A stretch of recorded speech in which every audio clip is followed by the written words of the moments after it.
ఏం చూస్తున్నావు మావా? విరాట్ కోహ్లీ ఏమైంది స్టోరీ? వాళ్ళ డాడీ చనిపోయినా కూడా క్రికెట్ ఆడేందుకు ఏంటి కదా. ఓహో అదా. ఆ.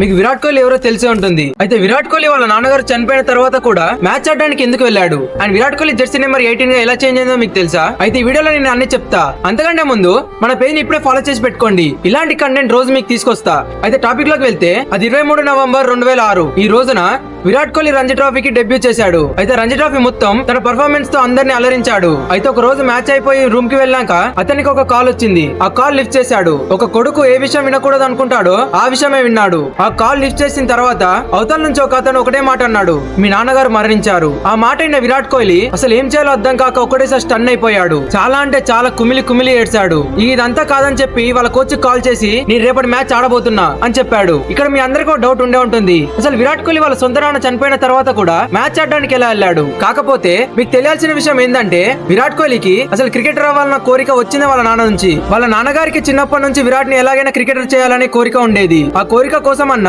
విరాట్ కోహ్లీ ఎలాగైనా ఆడాలని ఫిక్స్ అయిపోయాడు. ఇక తర్వాత గ్రౌండ్ లోకి దిగాడు. ఆ రోజు ఆడాడు భయ్యా, బ్యాటింగ్ వేరే లెవెల్. అసలు వాళ్ళ నాన్నగారి కోసం సెంచరీ చేసి వాళ్ళ నాన్నగారికి ఆ సెంచరీని అర్పించాడు. అండ్ 18 జెర్సీ నెంబర్ ఎలా చేంజ్ అయిందంటే ఆ టైంలో అతని ఏజ్ 18 అండ్ వాళ్ళ నాన్నగారు కూడా 18 లో చనిపోయాడు. అయితే ఇదంతా గుర్తుండిపోవాలని చెప్పి అతని జెర్సీ నెంబర్ 18 గా చేంజ్ చేశాడు. ఇప్పుడు తన పర్ఫార్మెన్స్ అందరు చూసే ఉంటారు. The rest is history. మీరు నిజమైన విరాట్ కోహ్లీ ఫ్యాన్ అయితే ఇప్పుడే మన వాయిస్ అనే ఛానల్ ని సబ్స్క్రైబ్ చేసుకోండి. ఈ వీడియోకి ఒక లైక్ వేసుకోండి మావా.